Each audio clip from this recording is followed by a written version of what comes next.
Hello and good evening, everyone. I'm back with the one and only Thunderous One, all the way from the UK, and we're going to do a little update on the state of the Union. How are you doing, Thunderous? Hi everybody. Hi Lloyd. Hi to everybody in the chat. I'm fine and in good health, and I hope you guys are too. How are you, Lloyd? I'm pretty good, thanks. Yeah, busy but well. Yeah, it's been. I just got back from a across the country drive visiting family down south, and yeah, things are good. Things are very well. So yeah, we've got some interesting articles to look at today. I'm, the UK. I mean, I think we all look at it in horror and like, what is going on there? I think when I don't know if this is something that I don't know what you've got planned or in what order, but if I had to summarize the state of affairs as it is at the moment, given this week, which I think is quite interesting when you consider it's Day of Remembrance for veterans, and one veteran in the United Kingdom was interviewed earlier on this week. So this is a guy that has seen his comrades fall, Yeah, buried friends, and he was interviewed as to his opinion. And his comment was that given the state of the country now, this is basically, I paraphrase, but it's not what he fought for. He doesn't recognize the country. yes, And he was met with a presenter that was very antagonistic, as though to try and get him to say something that would incriminate him. Or the female presenter I found was very rude in a patronizing, condescending manner. But if we put that to the side, because this is pretty much what we expect in the United Kingdom from mainstream media, it was just listening to the veterans say, in effect, this isn't what we fought for. And it's interesting that there would have been many, if you like, gatherings today of veterans in certain locations of the country, which would be in the vicinity of, say, hotels that are accommodating this invasion, if you want to, for want of a better word, but over maybe near, over by, say, in certain ports, where as they're commemorating the war and their fallen comrades, at the same port, there'll probably be boats coming in, bringing in more people to be a part, to basically be accommodated in opulence in comparison to where they've come from, and certainly a lot more opulence than, say, war veterans in this country, which I think I learned this week, or was reminded this week, was a part of the Labour government's manifesto that they were going to house all veterans. How's that going? they're not. They will house uneducated, illiterate, rapey migrants from who knows where, from who knows what backgrounds, that may be evading the law in their own countries, but they won't look after the veterans. And this is what you were referring to. This is a 100-year-old veteran Yeah. who said here, let me just move that. So hello, everyone. Welcome back. And hello, Janice. The UK is fine if it wasn't for our government. Let me just see here. Yep. Oops, and it says nobody voted for multiculturalism. He says the D-Day veteran says state of the UK makes the sacrifice unworthy. So he says that their sacrifice was made unworthy. So that's him over there. So he's unhappy. Yeah, I mean this is the state of the UK. Yeah, and I think, I mean, if he's just raising a thought or opinion or a concern for the state of the country now, which I think is echoed by a majority of the people in the country. The thing is, though, that if you look at the attitude of the presenters of the show, the program or the interview, their response was indicative of the mainstream media's attitude as well as the government's attitude towards people, not just him, but people who share in his opinion or have a solidarity with this guy's opinion. You know, and he says also that Britain is now worse than during wartime, which is, yeah.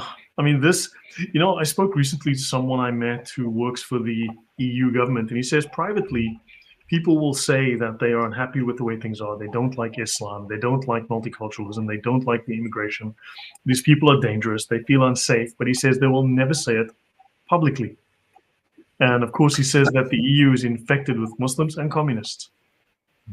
I think, to be honest, that's reminiscent of what for anybody that's studied in intelligent design, they'll say the same thing that happens in the scientific world, where they know that either Darwinism, neo-Darwinism, punctuated equilibrium, or chaos theory all have serious problems with reconciling life in the universe and the origin of the universe, but they won't say it for fear of being ostracized in the scientific community. It's the same thing, because you don't need much intelligence or evidence to see the impact of the secular countries that we have that have been systematically had their objective moral values eroded, and having a vacuum created, which is now being the void being filled with this blasphemous ideology, this toxic ideology, this corrosive ideology that creates mayhem, friction, and schism,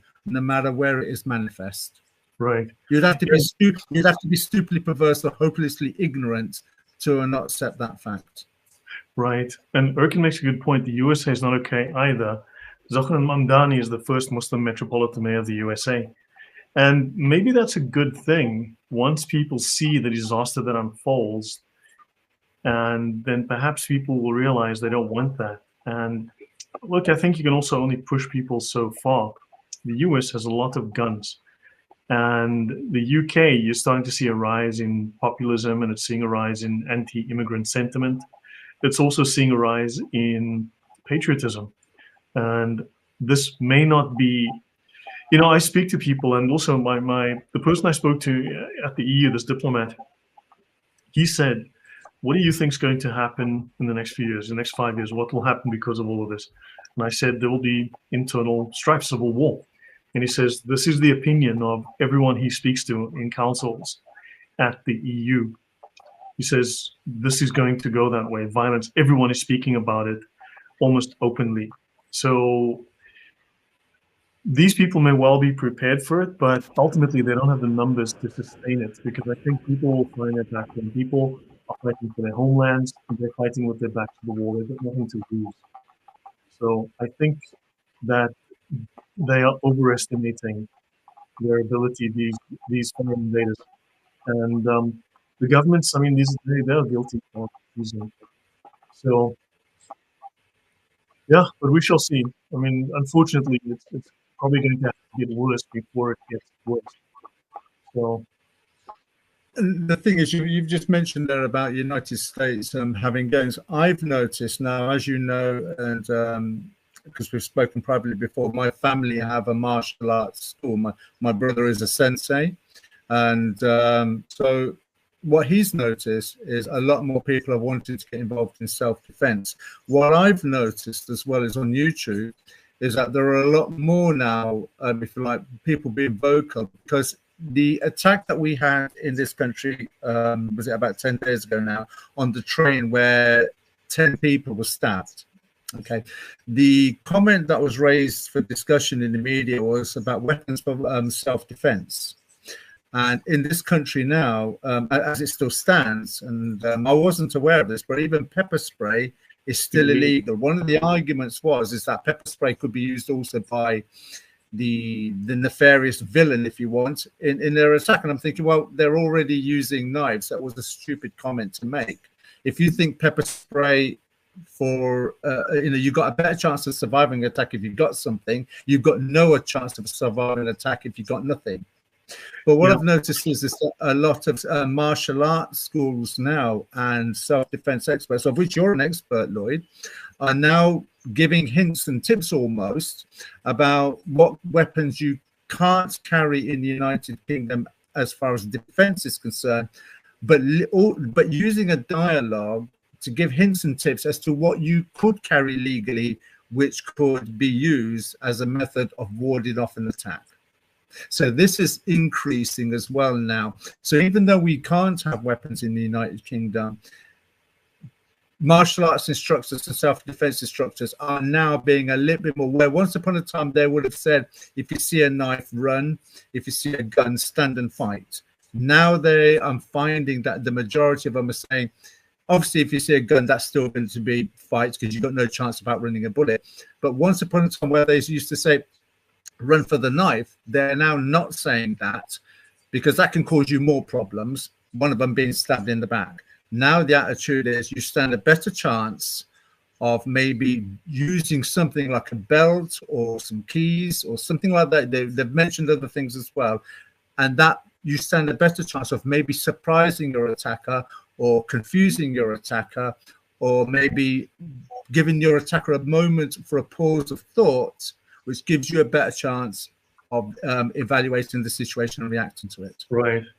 No, there are things you can use, like these leather coin pockets. If you fill them with a Yes. lot of heavy coins, they can be very effective. They can break things and knock people out. So maybe you want to get a nice new leather coin pocket. I'll use that phrase. It's a little leather. You have a little zip. You pop in your coins and you hold it. It holds your coins and you can swing it as well. So yeah, there are things of that type. No, I get you. No, so this is yeah, definitely. So I'll tell you what, let's jump into this. Guys, Christmas season is coming up. As you probably are aware, already in Europe, in Germany, for instance, certain Christmas markets are being cancelled because they're afraid that Buddhists may do something violent. It's Buddhists, right, Thunderous, that they're closing these markets? Yeah, it's Buddhist because they're known for self-immolation or driving cars into places where people are happily celebrating Christmas and buying presents for the family. Buddhists, Hindus and Sikhs are prone to that kind of activity too. Yeah. People really hate Hindus and Sikhs for driving trucks through Christmas markets. So, guys, I want you to have a look here. These are the 5 pillars of Islam. When people start talking about the religion of yellow peace, show them this. When they start, just seriously, it is. I do notice on social media certain changes. I do notice that Muslims are they're starting to act aggrieved. They're starting to act like the victim. Oh my God, look at the Islamophobia. People are saying they want Muslims out of the country. They want Islam banned. Oh my gosh, they're not, will somebody think of the Muslims? Clearly, they are seeing a shift. And unfortunately, you have to make a choice now because Islam is antithetical to everything you believe and hold dear. But understand, so just grab a copy of this. These are the 5 pillars of Islam. And if I were you, you need far more Islamophobia in your life, in your community, and in your country, because that's going to help a great deal. I think the thing is, though, Islamophobia or the Muslims' trump card of crying out of Islamophobia is now beginning to wear thin. I think when you look at comments of people, I think the common phrase now or buzz phrase is fatigued. Okay, with a lot of things. So people are fatigued with being called racist. People are fatigued with being called the bigots. They're fatigued with being called far right. I think Islamophobia now is just another fatigue that people are fed off. People are beginning to see through it. They're not accepting it anymore now. I think the information as far as Islam is concerned via the internet, via the material people such as yourself have put out, Lloyd, and I think in your instance, probably more important, and we'll maybe come on to that in a moment, is now being read by a lot of people, and Right. or listened to by a lot of people. People have access to the information, and they're using that. If they're not using it in their daily life because they're not exposed to Islam as much as maybe another person is in, say, Birmingham, Luton, and Bradford and places, they are certainly not putting up with it with what they see in the media when people say Islam is a religion piece, or when they see that people of that kind of demographic are getting into politics and they're having a negative comment to say about why are these people in politics influencing, when we know that the influence would be more for their own community rather than the less of the community that elected them into office in the first place. We're seeing this, and this is, well, there will be a backlash at some point. So that's coming. So yeah, let's dive into some of there's a whole list here, as you can see, of the articles. Harry Connolly death, GP Dr. Abu Tambi given a warning. So you may be aware Lucy Connolly was sentenced to something like 32 months in prison for a tweet that this was with the Southport killings when a Welsh choir boy unfortunately took a knife and attacked a little dance class where a lot of little girls were. He stabbed a number of people. He murdered 3 of them. He stabbed one of the little girls 120 times. He even tried to saw her head off. So he sat there sawing her head off, which clearly is not just something that you do once off. It's not just a little casual event. He set about mutilating her body. I mean, this girl was what, 4 years old? So now Lucy Connolly put out a tweet, which she then deleted within 3 hours, I believe, 4 hours. And she was sent to prison for that for over 9 months. She came out. And of course, there have been rapists and murderers who are foreigners in the UK who've been given suspended sentences for their crimes, whereas she just put out a tweet that was only up for a few hours. Now, her son had been treated very poorly by a foreign GP and died. So she was a child carer. Her own son had been killed by direct negligence by an immigrant. Do you want to tell us a bit more about this, Thunderous? Well, yeah, he's based in a town that I'm local to. I know the town, Northampton. It's a few miles away from me. And it's he works in the Kingsthorpe Medical Centre. And now, if anybody wants to, they can go on to Google reviews of Kingsthorpe Medical Centre, Northampton, and just read some of the comments that people have left, their own patients, as it were, and visitors to that surgery, not just of the receptionists, which apparently have a very bad attitude, but also not many people speak too highly of this doctor. And this doctor has actually been called into question over other instances since. But the interesting thing with this is, as you've mentioned, so Lucy Connolly has already lost a child but to ignorance of 4 doctors. He was merely the 4th doctor in the situation. So if you look at all, because I sent you all the links, it shows you the history, and this was the 4th doctor. So already Lucy Connolly has, if you like, an emotional attachment to the influence. And now add this as well, many doctors coming in from Africa with fake qualifications and getting jobs in the medical industry in the United Kingdom. There was one recently, I don't want to go on a tangent, but I'll just mention this. There was one recently where a woman was a nurse in a hospital, I think it was. She didn't turn up for all her hours that she was rolled into, it was called in for, on a rota, sorry, yeah, on a rota. So she had a family member go in on her behalf to do the hours that she was unavailable for.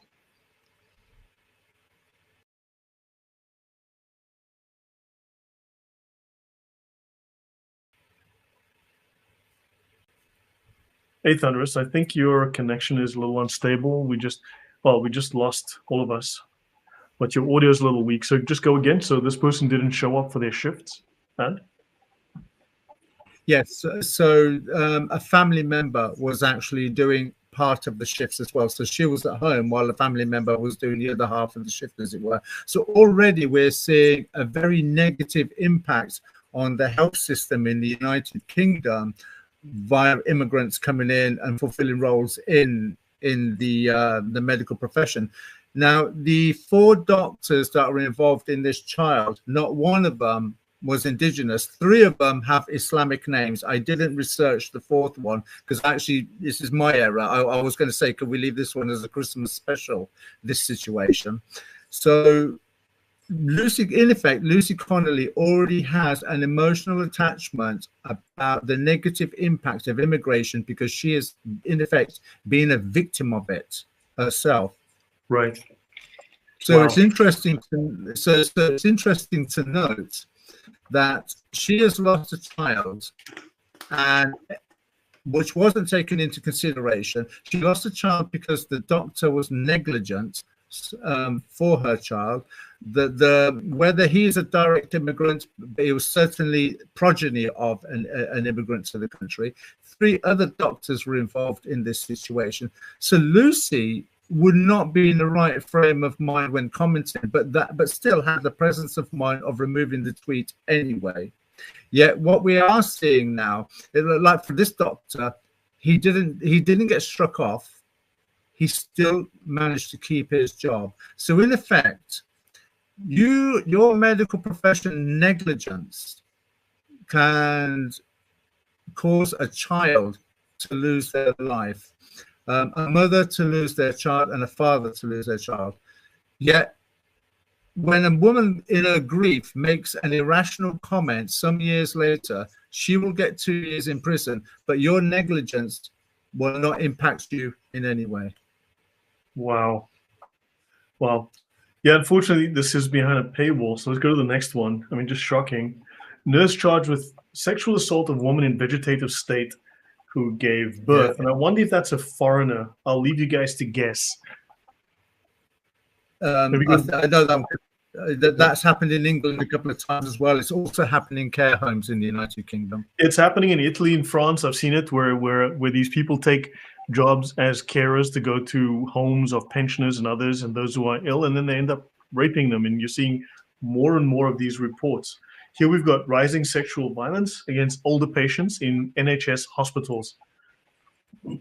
So groundbreaking research uncovers increasing rates of sexual violence against older people in NHS hospitals in England. And this team has teamed up with independent researcher Amanda Warburton Wynne to publish a new research. There were 274 allegations of staff sexually assaulting older patients in just 3 years. So this is from Hourglass, and of course we have to wonder, if that's all that there are, if there weren't more. Well, if it wouldn't be just sexual assaults, one has to bear in mind that certain cultures can be a little bit impatient with and inexperienced with dealing with people that are old age pensioners, because many people will have some form of dementia as well. And if you recall, Lloyd, we covered a situation where the police themselves assaulted a man in a wheelchair that was clearly suffering dementia, that only had one leg, and he was tasered, and all he had in his hand was a butter knife. Yes. So the police themselves are complicit with using violent assault on OA pensioners that are actually disabled and suffering dementia. Yep. And now this one, alarming scale of sexual violence and abuse on mental health wards.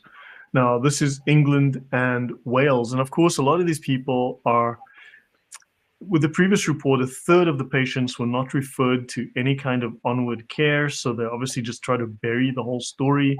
So they're not keeping adequate records. And of course, we don't know who's been doing these odd crimes. Now, of course, if there was John Smith, from down the lane, you'd have heard about it and seen his picture. But it's always an unidentified male, a nondescript male with no skin color, no height, no hair, obviously nothing of any kind of identification.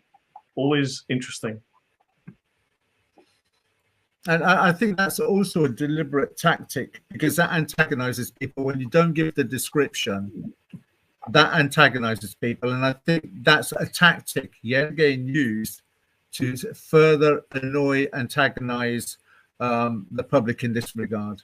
If the way I see it, it's just another skill set in order to ratchet up the inclination or the driving force of, when you say there's going to be a civil war, I don't doubt that. I think something is coming. And I think these little things are contributing into the escalation of that mindset. Yeah. So nearly 4,000 sexual safety incidents reported between January and August 2023 alone. That's in an 8-month period, 4,000 incidents, right? And of course, this was not the first piece of work on the issue. In 2018, the Care Quality Commission stated that patients felt that staff did not keep them safe. They were unsupported in addressing sexual safety issues, and they were desensitized to sexual violence and abuse, and there was no multi-agency. They didn't care, in other words. Yeah. And the NHS has recorded more than 35,000 cases of rape, sexual assault, harassment, stalking, and abusive remarks in just 5 years across 2017 to 2022. But of course, we know that since 2022, this has miraculously stopped, correct, Thunderous? Well, I'd like to see what the figures are going to be in the next maybe if they do the consensus in 2027, what the figures then, and see if that correlates with a certain influx of people from a certain demographic. Yeah, and there have been 56 gang rapes on NHS premises across 10 police forces in England. Surprised we haven't heard about this in the news. I'm surprised they haven't talked about this as one of the benefits of multiculturalism. I'm so surprised. Just think of what you're saying there. 56 gang rate. Gang. Now, what does that constitute? That's obviously constituting 2, 3, or 4 males raping a person. The presence of mind of 2, 3, or 4 men to actually take a woman on a public piece of property to commit such an act. It's the word obscene is beyond the word obscene. But I could never imagine 10, 15, 20 years ago I'd be living in a country where such a thing would be taking place. And I'm sure there are going to be people in the comments that probably be, say, 45 years and older that live in the United Kingdom that would agree that maybe 10, 15 years ago, they couldn't imagine that we would be sitting here on, say, the 9th of November, 2025, reading and discussing articles like this that are taking place in our country. In particular, what you would call, for want of a better phrase, sacred ground, like a hospital. Yeah. I just want to remind people this was Christians just a short while ago. You guys might want to try remembering that. This was what Christians looked like not that long ago. So, oops, let me just bring up the image. Yeah. So we may want to remember this, and we may want to, this was Christians. So think about that for a minute, and maybe you want to get over being, offensive, because there may be a time that you're going to have to be slightly more than just merely offensive. What do you think, Thunderous? Well, I think, to be honest with you, that may lead on to the next discussion if you wanted to discuss it. And that's another common thing that people are asking now amongst themselves. And this is not mainstream media. This is people from the real media, if you like, where they're discussing, would you get involved in trying to stop an attack if you saw an attack take place? For instance, we had the situation in America where the Lithuanian lady got stabbed in the neck, and we've had many stabbings. So there was the Ukrainian lady got stabbed in the neck, and we've had in the past, say, 20 days in the United Kingdom, 2 stabbing events, certainly that hit the media, probably more than that. But the 2 where 3 men were attacked, 1 was killed, and another one where 10 people were attacked. One, probably, I think 1 or maybe 2 actually quite seriously. But the question that came out of it from certain areas was, what would you do if you were there present watching this take place? Would you get involved, or would you run away?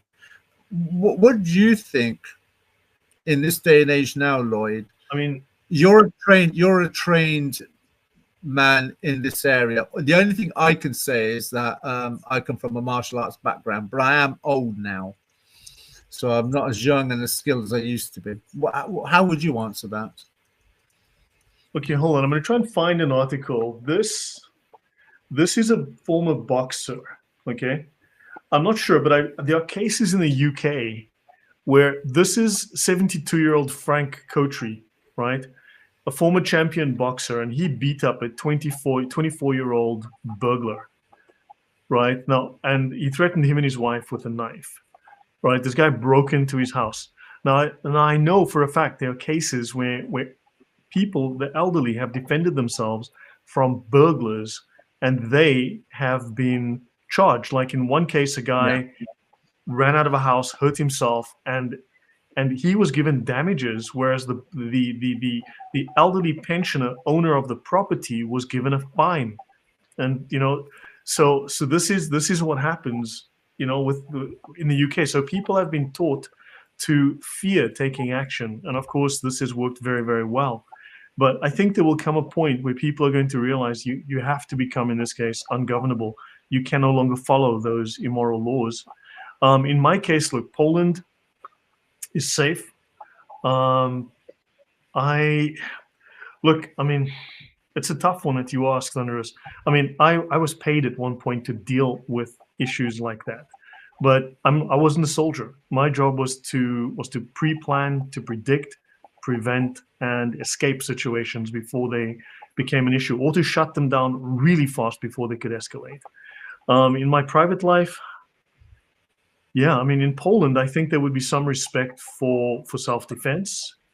Although obviously it also depends on the judge or the prosecutor that you're dealing with. These people are often liberals, and but the UK, I think people would be afraid of being prosecuted. They would be afraid of Yeah. stepping in, and I think that the law seems to favor the criminal. It seems to favor the perpetrators. So I think this is a roll of the dice. Look at what happened to Daniel Penny in the UK, in the US, in New York, on the subway, when a guy who was threatening people, was violent, threatened people, he took action, and he was the one that was arrested. Yeah, there was another one in America. I don't know if you recall this one, where one guy was very abusive to two ladies on the train. Some men stepped in to intervene, but he pulled out a knife, stabbed two of them in the throat, and one of them somewhere else on his body. Two of them were dead. So it's a very difficult one, because if you run the risk of being harmed or seriously harmed or worse if you get involved, but if you did come off the better, you then run the risk of the full force of the law that would use the force of the law against you for getting involved in the first place. So you are caught between a rock and a hard place of what to do in a situation like that. And the only thing I can add on to that is that I'm 57 years old. So I lived through the 80s and the 90s in the United Kingdom, when we had, say, soccer hooligans, and we had men of capable means physically that were on the doors of pubs and clubs. What I've noticed in the past, say, 20, 30 years is the tough guys haven't been replaced. The hard men haven't been replaced. Those men that would have been hard men that would have replaced us have actually just become thugs themselves. You know what? That's an interesting point. I worked clubs. I worked the door. I did that for about 10 years. There were some very intelligent bouncers, very good with verbal skills. Very capable guys, very smart guys, very skilled guys, but very good with their mouth. And now, as you say, thugs. Yeah, I've seen that. And the thing is, because of those thugs and their thug nation, I think it's a generational thing, where it could well be because of the breakup of the family unit, and also the lack of discipline in schools, that lack of discipline at the home because of discipline has been removed, and the lack of discipline from the police, where children could commit crimes and they do it with immunity and impunity, whether that's created this kind of mindset. But also with the police themselves haven't matched.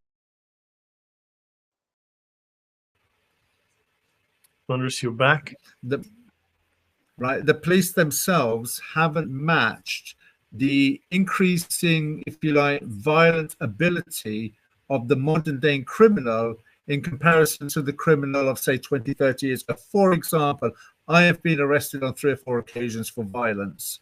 But when I got arrested, it's a fair cop, Gov. You've got me. And you had a mutual respect.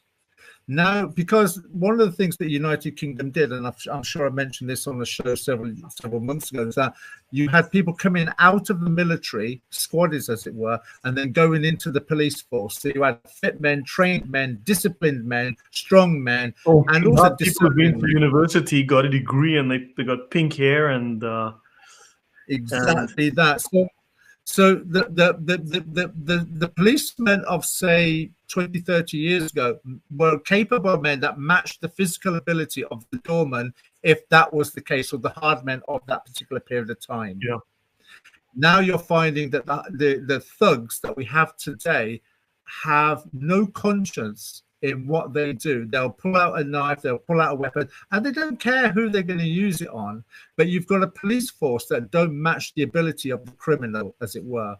You know, in this country now, when the fire service or the ambulance service turn up to a situation, you're finding these kind of thugs are throwing weapons at the fire service and the ambulance service and the police. You're finding in this country now, you have to have security at the hospital. This is unheard of. So it kind of matches, if you like, the escalation in crime with the type of youth and age that are committing the crime, and the ability of discerning, intelligent, hard men as well, not replacing that generation of men that would have kept those younger men, give them a slap and then, but they're not around anymore. I don't know if Yeah. I hope I come across as making sense there. Yeah. Your audio is breaking up a little bit. Next time before you go live, reboot your computer, your laptop, your tablet, and your Wi-Fi. Just reboot all of those, because I do that regularly. It really makes a difference because your audio is a little weird. So next topic, because we have a lot of tabs to go through, and I want to tell us about this. What is this? I am a Muslim poster. Because I only came across that today, Lloyd. That is a pamphlet or a draft that's been drawn up to be introduced in schools to introduce children at an early age as it says, that I'm a Muslim, basically teaching what Islam is and what it is to be a Muslim. So I've only come across that today. Do they do this for Christianity in schools? Well, they're supposed to, but I think this is a clever little tactic yet again that's going to annoy people. I think this is an object of annoyance, and quite deliberately so, because this isn't part of an education system, an education process to educate people. I see this as a device to antagonize people. Yeah, you know what? Actually, let me bring up something that actually is going to be very important, and I think we should do it now. Let me do this here. So, guys, when you have people posting about anything, just remember to also just on social media, post this image about the 5 pillars of Islam. Don't let them get away with pretending that they're wonderful and shiny and peaceful, okay? Please don't. So, free speech. Judge rules criticism of Islam counts as a protected belief under equalities law. So there seems to be some little bit of pushback. Oh my God, the BBC boss Tim Davie has resigned. Yes. Of course, nothing will change. No one will ever go to jail. But finally, so basically, now some guy was sent to, he was charged. He was in court. And the judges said, no, criticizing Islam is fine because you can criticize Christianity. Why can't you criticize Islam? So this means this is protected belief under the equalities law.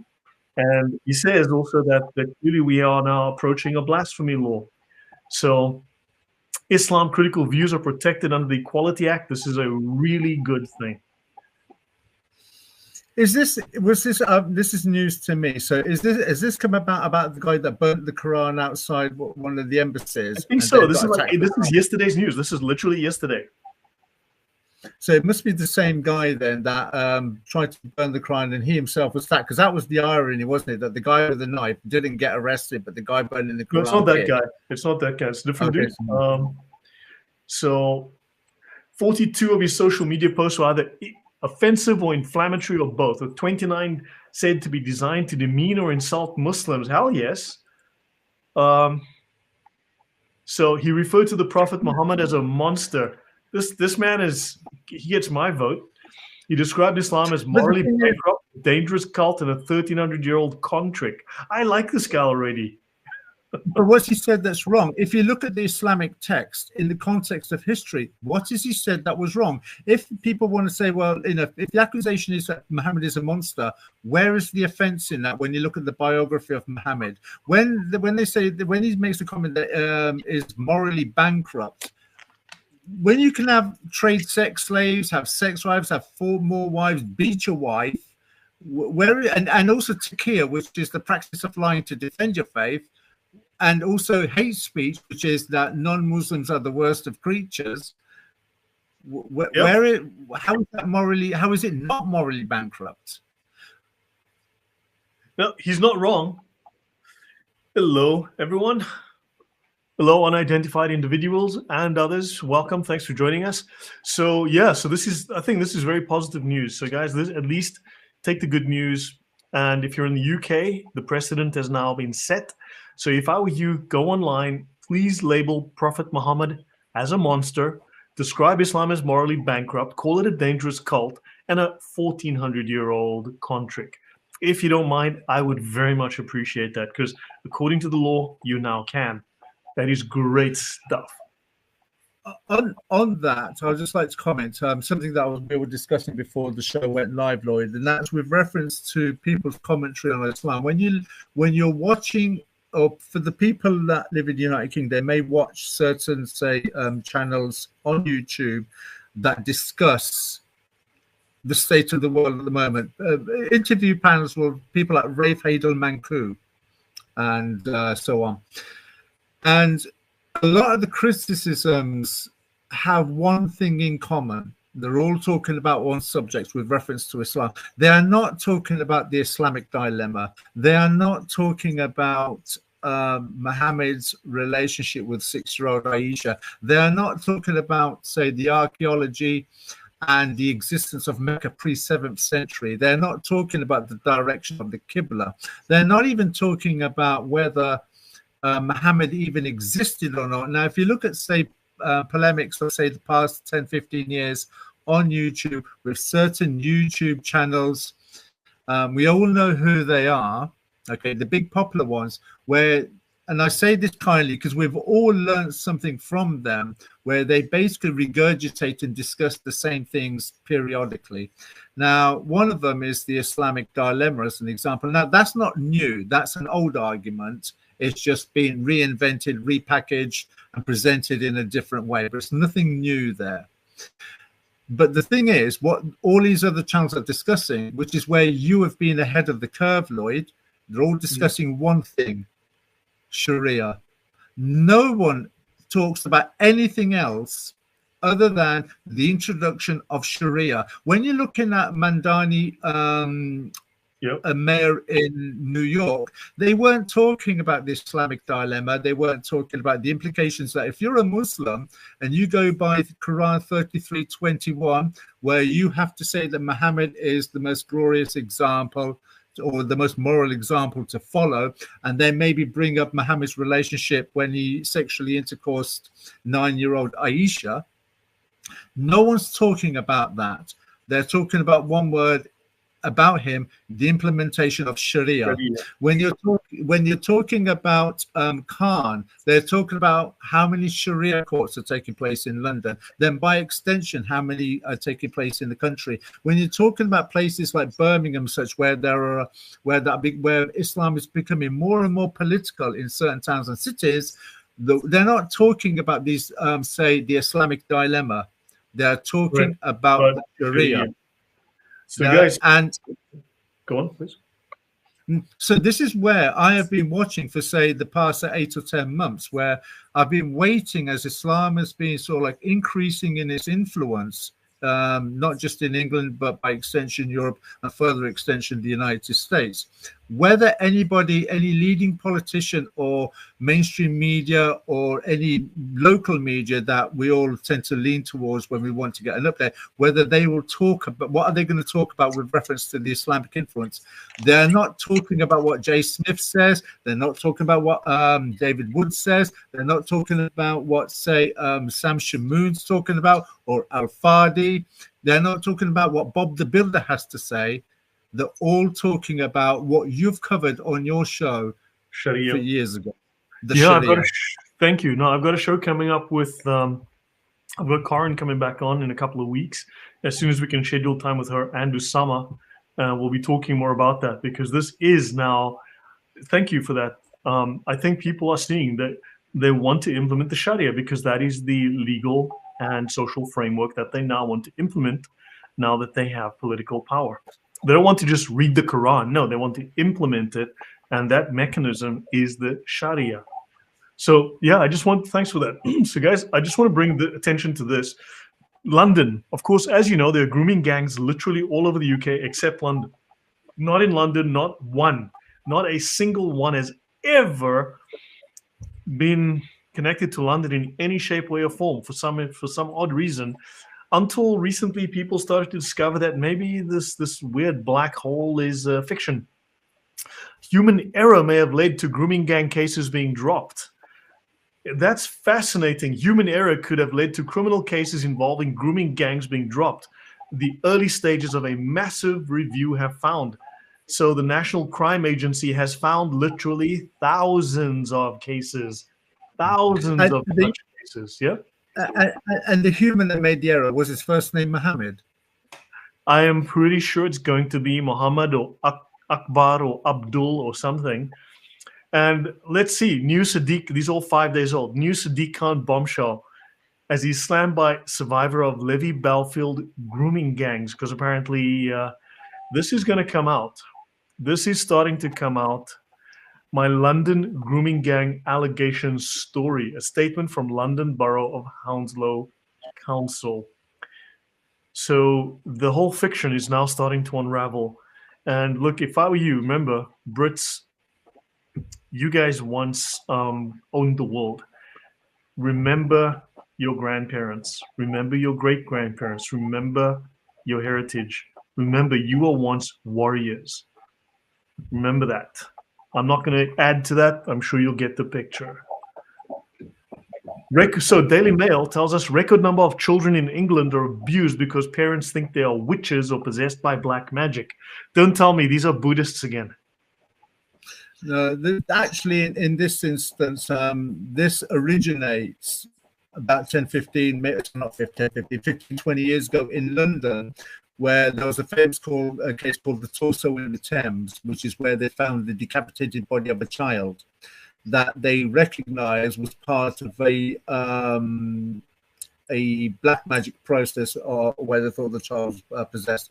This would be people coming in from Africa who come under the guise of being Christian, but what do you mean? Are you heavily... saying that our greatest strength, our GDP, our doctors, lawyers, and engineers, are you saying they believe in black magic and they're abusing their children, beating them, hurting them, torturing them? No, that's only something white people do. Come on, it's what white people. It's not what people of other continents do. That's like saying that Muslims commit FGM. I mean, how dare you say that? Muslims do honor killings? Really, they don't do things like that. What about acid attacks or hot water attacks or oil attacks? The Muslims don't do that. Come on, Lloyd, you're being a bit prejudiced. You're being racist. You're being Islamophobic. I do apologize. So yeah, you're right. You're right. Sorry, I should not have done that. Yeah, because we need to. Moving on. Okay, right. Yeah. So guys. So if you nice white people would please stop abusing your children because of witchcraft, demon possession, and black magic. Janice, are you guilty of this? Just let us know, please.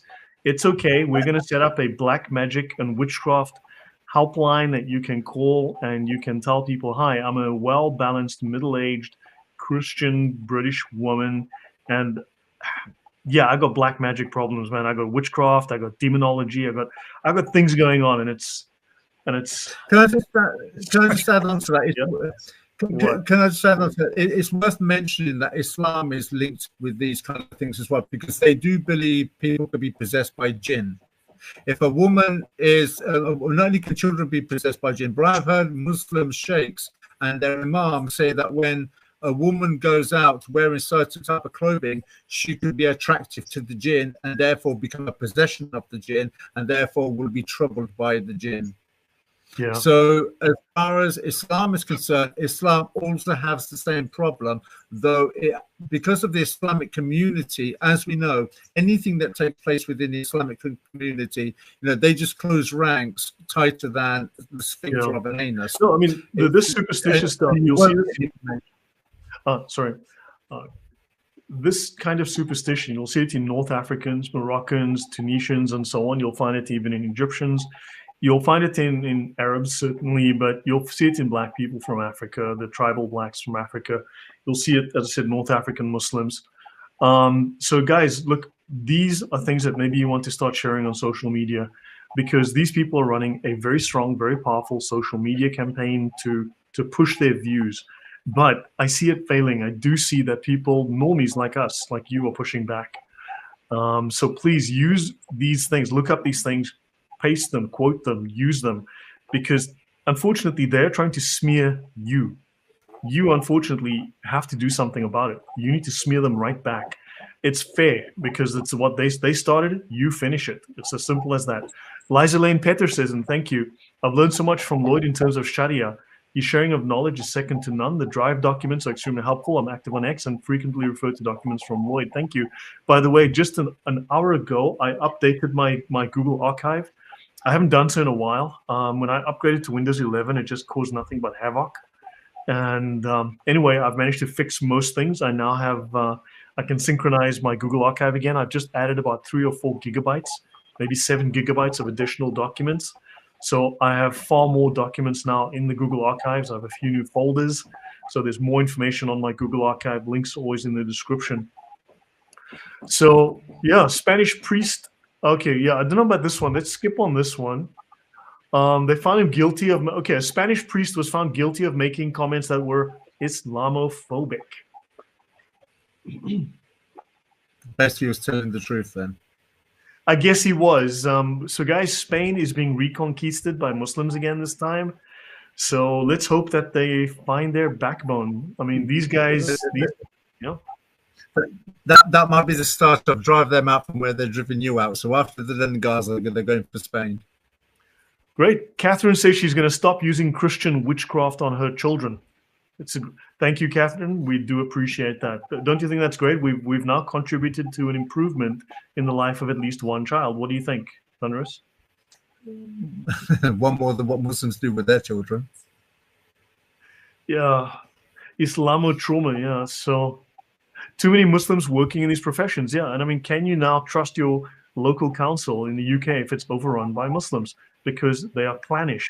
They look after themselves first, their group first. I think it's also worth mentioning as well, with reference to the medical profession, that when the Gaza situation happened, you'll notice that there were many doctors actually brought up and questioned, reprimanded, and some even struck off from Australia all the way to America, that were airing their views about their attitude towards people that were in support of, say, Israel, or even Israelis themselves. So even though we may be a year or two on from, say, what the situation that took place on October the 7th, the mindset of the Muslim hasn't changed. And an example of that would be the game that in the Champions League, where Maccabi Haifa were due to come over to England to play Aston Villa in the Champions League football game. Yeah. And because of the Muslim influence in Birmingham, that stopped those fans from coming over. So these people, they will bear grudges. Yeah, no, this is, so guys, you're seeing, this is the result of the long march through the institutions. This wasn't just something done by the Fabians. This was done by the Muslims as well. And unfortunately, it's entrenched. You are beyond, at this point, I think, just casually voting them out. I don't think it's going to go down that easily. And unfortunately, you are left with very little choice, but there's going to have to be some degree of coercion or force at this point. So this was one example of people that these guys were eventually fired because they made threats against Jews. This is a serious problem. So where are we? What is this? Welsh Reform Council teams up with Tommy Robinson allies in parents meeting. What is that? I forgot what that one is, Lloyd. Okay, so let's skip it. Muslims, mum's furious, Muslim son sick served ham and bacon at school. But apparently you have to be okay because in the UK prisons now, halal meat is the standard at all the prisons, I believe, at schools. Like, what the hell?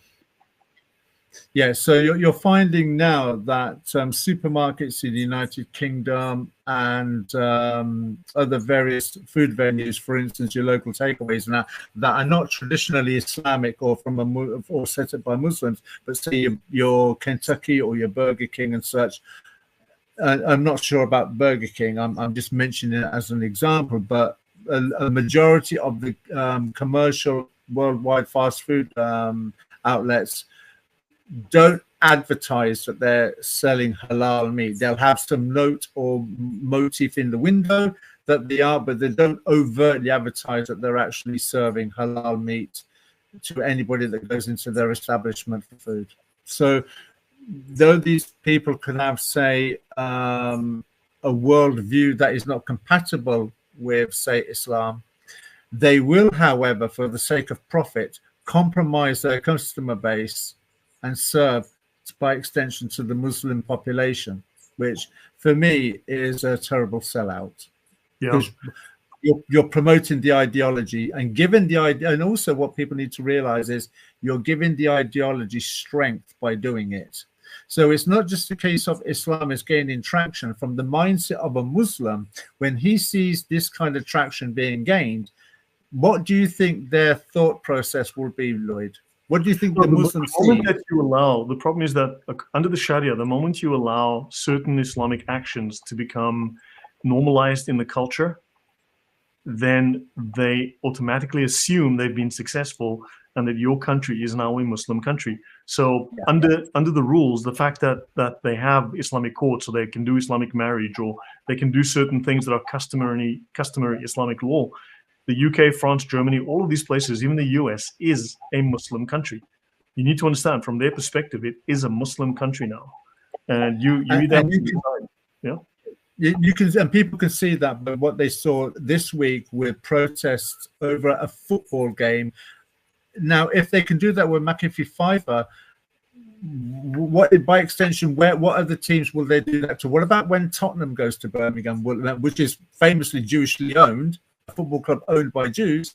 What are they going to do when Tottenham go face Villa? Will the Muslims be protesting then as well because they're in support? Maybe they'll make the allegation of being in support of Zionism. How will the football club themselves react that their club is being involved and could be also face some kind of financial impact as a result of protests by these ideologies?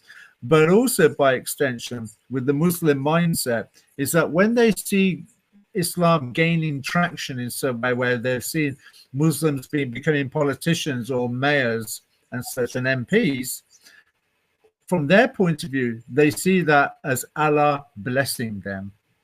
Right. So they will see that Allah is empowering Islam, and indeed Islam is actually taken over because it is the will of Allah doing so. Right. Yeah. We're not getting through as many of these as I thought. What is this about, Thunderous? This Gov UK, extreme right-wing terrorism. That was it. We know of the 50,000 or so terrorists on the MI5, MI6 watch list, whatever it is, 47,000 of them, like 95% of them, are literally Muslims. So I don't know why they want to worry about right-wing terrorism. It's what the heck is that? That article discussed right-wing terrorism, but I didn't see anything Islamic on there. The point being in that was, it's a very, if you like, loose term. If you go up again to is the one about the right wing, it's a very vacuous, nebulous statement, because what is extreme right-wing terrorism? Has anybody ever seen extreme right-wing terrorism?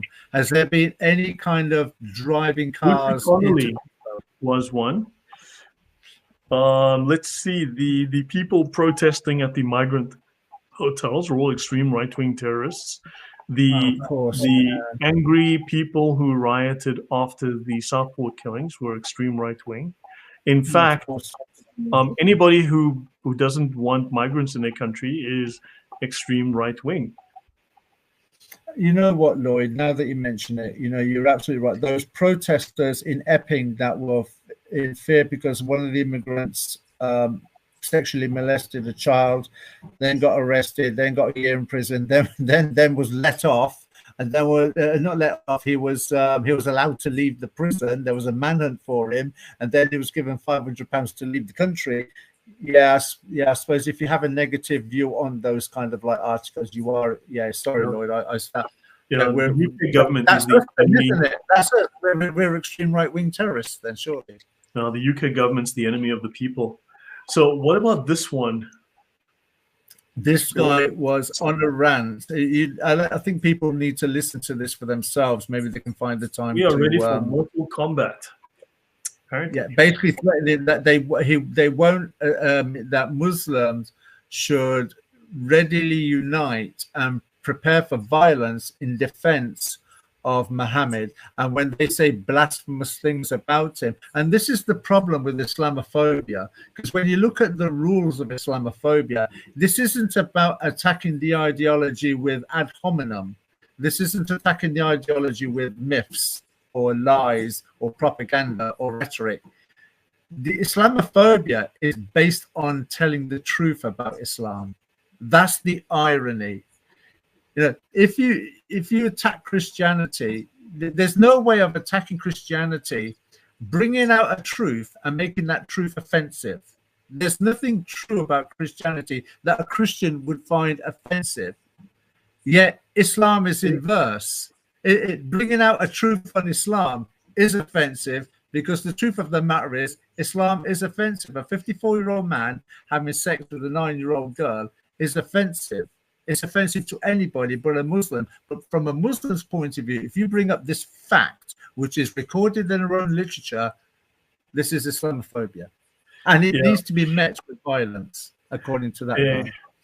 Yeah, you know, when I heard this particular article, the Vatican has set up a Muslim prayer room at the heart of the library. I still have no idea what to think of this. Honestly, I would have hoped they would have just said no. That's what I would have said. But the problem is that when you look at certain things that governments have to do, or large institutions, they have to be diplomatic. You know, even President Trump has to talk to people that he dislikes, because it's his job to do diplomacy, and that's simply how diplomacy works. You've got to be nice to people that you hate.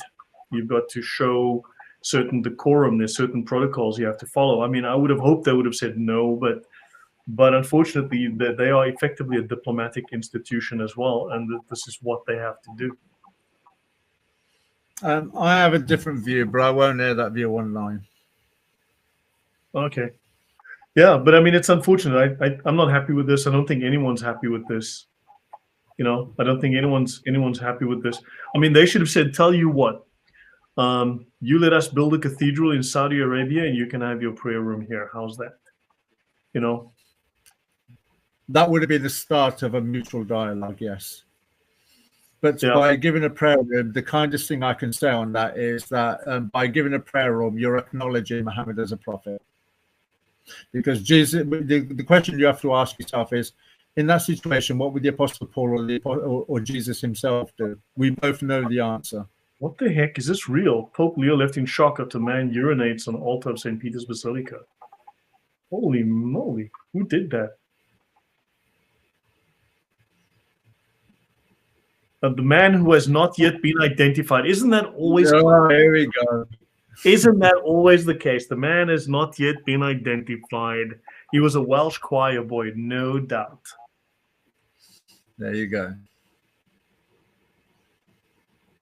What news is that? When did that come out? I didn't see that. Oh, here we go. Okay, who knows? This is going to be fascinating. This guy urinates on the... Oh, holy moly. Wow. Wow. Zahi Hawass. This is the guy, the egomaniac that is the main Egyptologist, right? That was just a comedy I sent to you because I just found it absolutely hilarious that this guy could lie so blatantly on the Joe Rogan show, and he's supposed to be the chief archaeologist or Egyptologist in Egypt. Wow. Yet nobody outside of Egypt has any respect for him, and no archaeologist. Scream and shout. So, what was he saying here in this interview? You have to listen to it, or people have to listen to it to see it for themselves. But yeah, absolutely hilarious. Wow. Okay, fine. So I will drop this link in the chat. I will drop this in the chat now. Zahi Hawass. I'll drop it in the chat. I think the reason I put it in there, not just only because it's humorous, but I think it's an excellent example of how in the scientific world, information that should be given to the public is actually gatekept, with gatekeepers like him not allowing information that could change the view of Egypt and change the view of Egyptology is not being given to other people, so that because there is so much at stake, The sciences in this area are full of hubris and pride, Yeah. and they would rather call people who challenge the narrative as heretics, liars, and all the other ad hominem attacks, like on people like Graham Hancock, for instance, or they'll throw or David Roll, or they'll rather throw the information under the bus that they find, or maybe twist the information that they find or the evidence that they find to make it fit the narrative or the current narrative of Egyptology. And this is not something new. This happens in all the scientific fields. Well, yeah, this guy's a heavy gatekeeper. That's for sure, though. That is definitely for sure. I've only got, I think, 3 more tabs left here. Right. This is in India, where this has been long ongoing with reference to charging people who go to proselytize. Okay, so that, but it's aimed at Christians, but I don't think the problem is with Christianity. I think they've put it there, Christians, when in reality we all know what the real problem is in India, and that is things like jihadi brides, where girls are kidnapped and forced to convert under duress. I think that is the real problem in India. Right. But maybe because of tensions and relationships between Pakistan and India, or maybe some internal issues that are taking place, it would be easier to maybe pacify certain ideologies so that there's no reprisals. Because if you use the word Christian or Christianity, whichever version of Christianity is doing the proselytizing in India, there's not going to be a violence backlash. Whereas if you accuse Islam of this, there would likely be a violent backlash. They were threatened with death unless they renounce their faith. And the police are under pressure from extremists to register false cases and arrest pastors and believers. Yeah, India, the problem is India has like what, a quarter of its population are Muslims, something like that. Yeah. I mean, they already got Pakistan, but that's not good enough. They want everything. So, yeah, this is frightening. This is really scary. And this one we missed. This one, okay, so that was the last tab of all the links you sent me. Yeah, that was the last tab of all the links that we were sent. You there, Thunder? So you can hear me? Yeah, I can hear you. Yep, sorry. Yeah, so that went through. So, is there any good news? I mean, do we have any good news, or do we do? I mean, we did see a couple of positives. Do you see any positives? Do you see any change happening? I mean, you're on the ground. What do you see in your part of the world?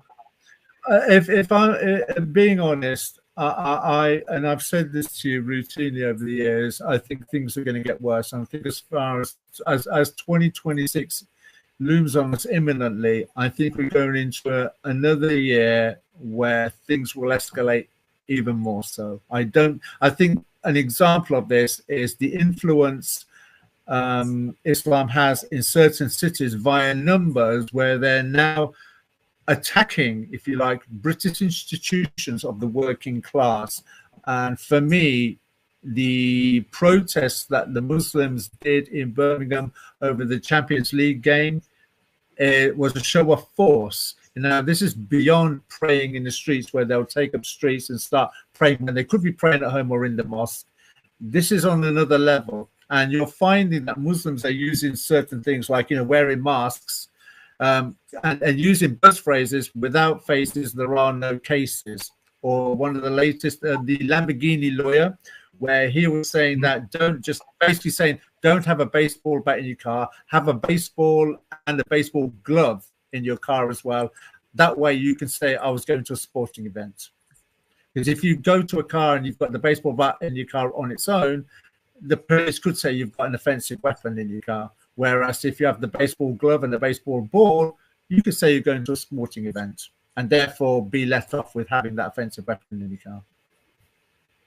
Okay. So tips, and also mosques are now using the building for internal self-defense and martial arts training as well.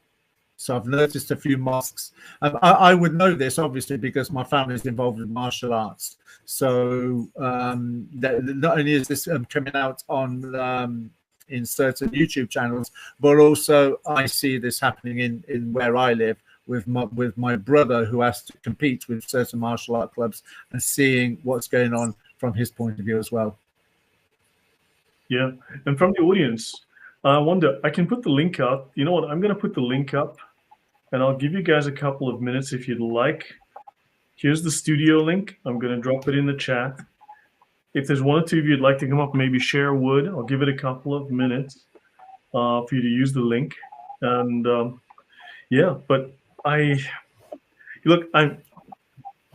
do see the situation is bad. Things look very bleak, but I also do see positives. I also see that even in the judiciary, there are good people. Like Tommy Robinson was let off recently. He was in court and he was cleared of all charges. So there are certain positives. There are things where the BBC now with Mr. Davey, the head of the BBC, is now out. So maybe nothing will happen, but I do see that there may be a shift. I want to be positive. Let's just say I would rather be positive. I'd rather, because to play into the negativity also then just it becomes a repeating cycle, and you simply spiral downwards.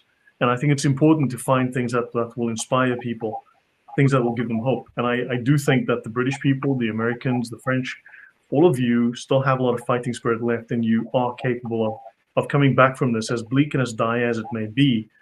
Yes, it's new territory, but sometimes, when violence is sometimes violence is the solution. I'm not saying it is always, but sometimes it is the only solution. The thing is that violence is an emotional process that occurs over time. It starts with intent. Someone has a goal they want to achieve, and then they've got to choose their victim. Then they've got to find how to get themselves close to the victim to commit the crime. They've got to position themselves. So it comes intent. Then they've got to select what it is they want to do. They've got to choose their victim. They've got to then get close and do that. All these first three phases are all non-violent. But once they enact whatever crime it is they want to commit, this portion here where they use coercion, violence, this is the actual act itself. The fourth stage is where the violence happens.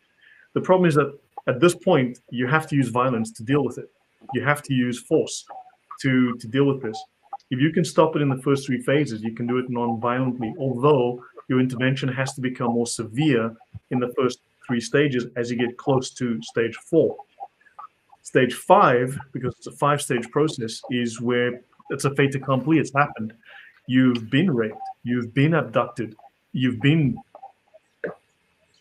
hit, right? You're now down and out. So the question is, what happens after? And that is a question you don't want to deal with, because you have no idea. At that point, it's up in the air where it goes after that. So while you still have an opportunity, take action. So Mr. Baltitude has joined. I'll give him. So guys, we'll do a couple of minutes and give him an opportunity to speak up. And yeah, so let's pull him on. Mr. Baltitude, hello. Hello there, Lloyd. Hi. Firstly, Welcome. just to shout out to Thunderous One. I'm here in England, like him. Love all you say and do, Thunderous One. So thank you very much for sticking up for us and saying what you do. So much respect to you, mate. Thanks for everything.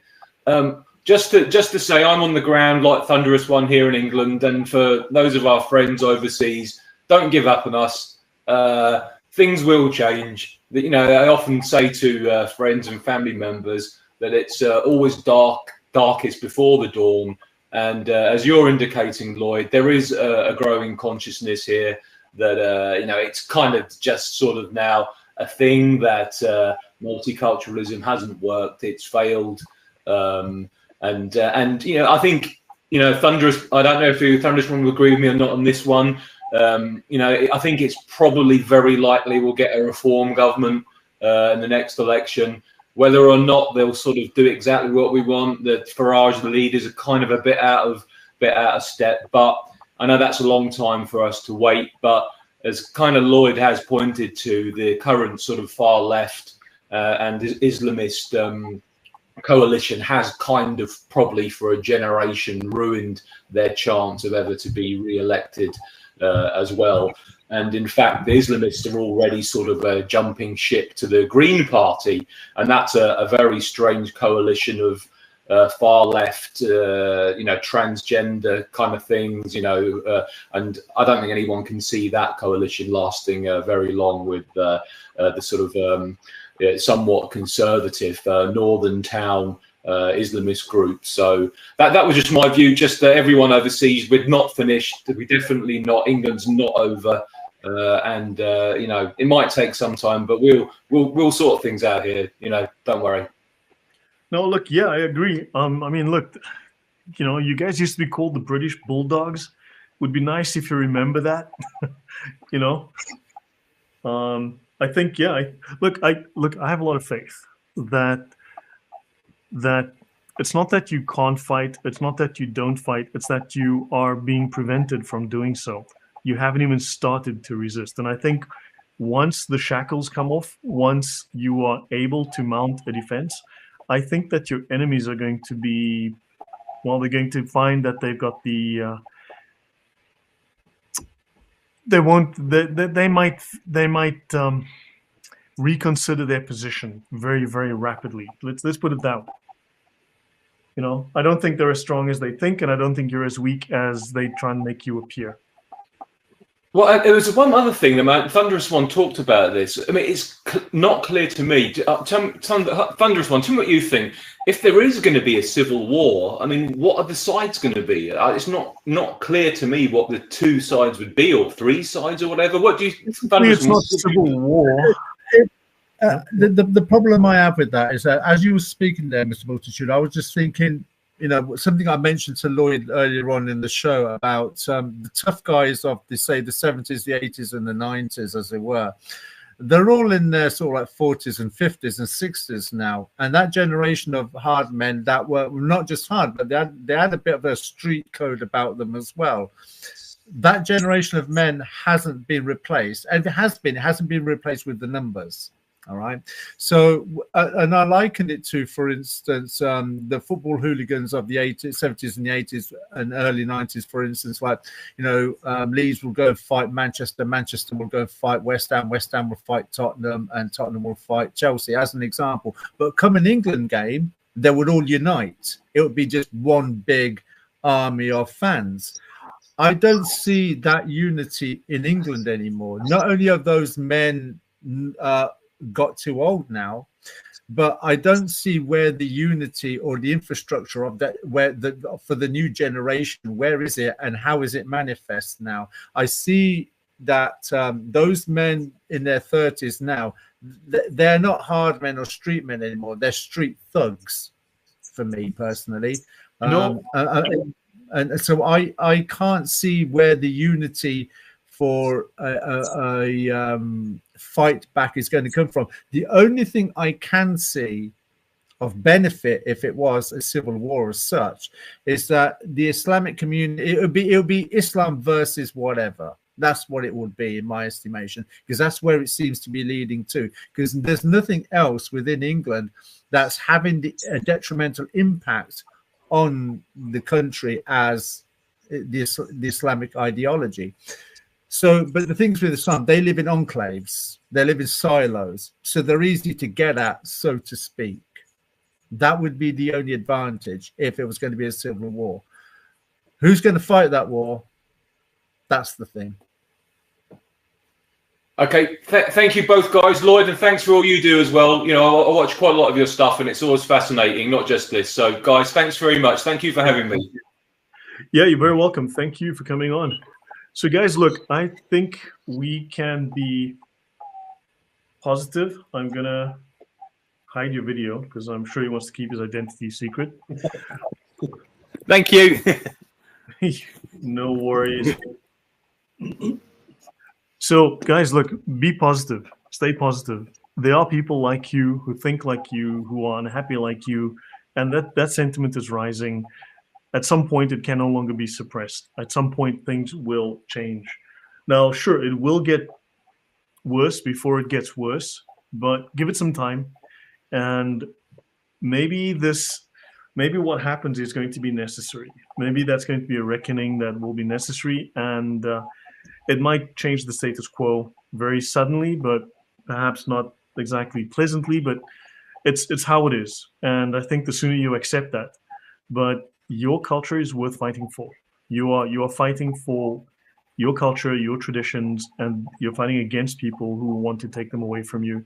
And make your decision which side you're on, what you're fighting for, your family, your values, your religious values, your history.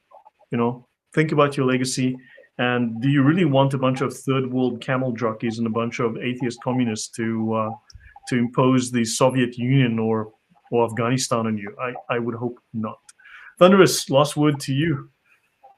No, thank you for having me on, Lloyd. I think we've got one more show to do towards the end of the year. Maybe we can do sort of like an end of the year special towards the end of the year and discuss how this year has been. And if that is the case, it would be lovely to have everybody join us as usual. Thank you, Lloyd. And Mr. Multitude, maybe on the final show of the year, maybe you'd like to join us, and it'd be good to have another opinion on the discussion.